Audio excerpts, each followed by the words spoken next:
participó como parte de las milicias internacionales en la Guerra Civil Española. Allá vio de cerca, conoció a fondo y empezó a odiar con frenesí a los rusos, a los agentes de Stalin que estaba participando en la Guerra Civil de España.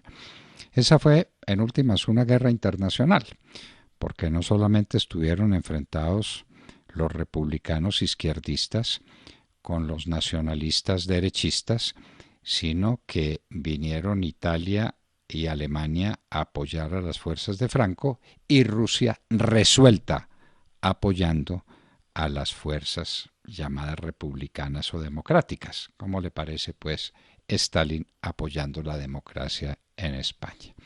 Pues decíamos esto a propósito de que George Orwell, que estuvo en esa guerra, que la vivió intensamente y allá aprendió lo que era el comunismo, empezó a detestarlo.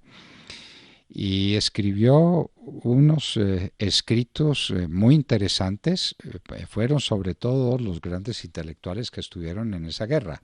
Hemingway, que escribió Por quién doblan las campanas, y Orwell, que empezó a escribir sobre Cataluña en honor a Cataluña y en honor de lo que estaba pasando en medio de las atrocidades de la guerra civil. Pero los libros grandes de Orwell vinieron después, y son dos libros muy pequeños que se leen de un tirón. Uno es La rebelión en la granja, donde es una parodia, una historia de animales que se ponen de acuerdo para convivir, pero pronto empiezan los unos a prevalecer sobre los otros y los cerdos sobre todo a tramar intrigas sobre los demás animales. Pero el libro cumbre de George Orwell es el de 1984. Es el libro que presagia lo que va a pasar en el mundo.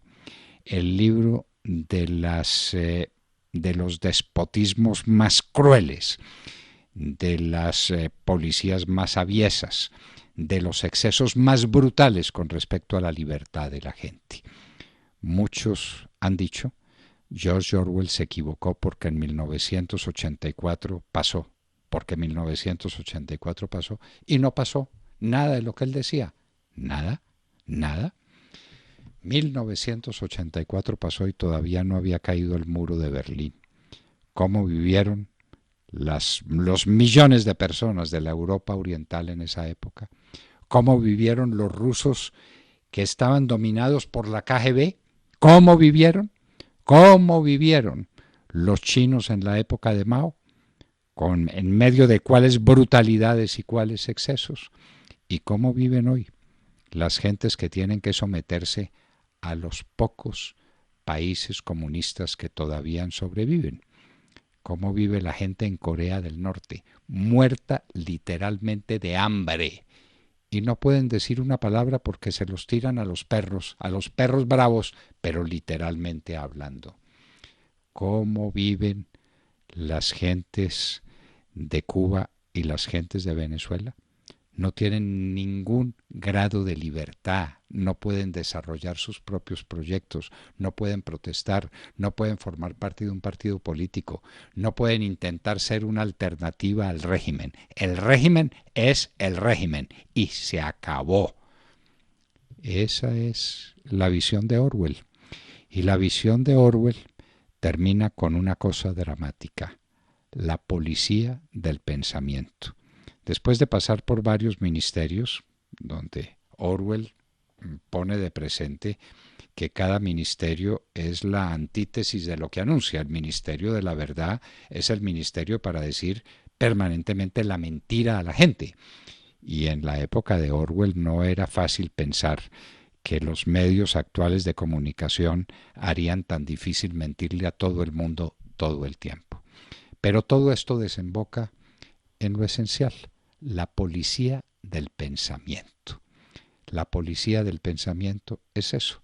Está prohibido pensar.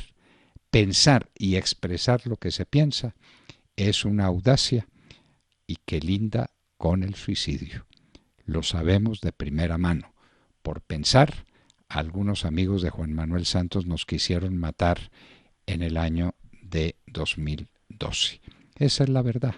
Esa es la verdad. y sobrevivimos. Pero no hay una policía del pensamiento. Una policía del pensamiento que se establece, por ejemplo, a través de pautas publicitarias gigantescas, con el dinero del Estado en favor de determinadas cosas como el famoso sí de Juan Manuel Santos. ¿Es eso decente o es la policía del pensamiento en acción para poner a la gente a pensar lo que al Estado le dé la gana que piense?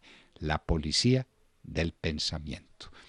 George Orwell moriría en el año de 1949, en la posguerra, cuando ya estaban prácticamente trazados todos los caminos para la caída definitiva del telón de acero sobre la Europa oriental.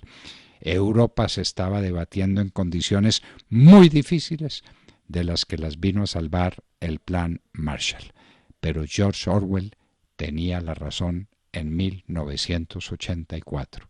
Todavía a la altura de nuestro tiempo hay ministerios de la verdad y hay policías del pensamiento.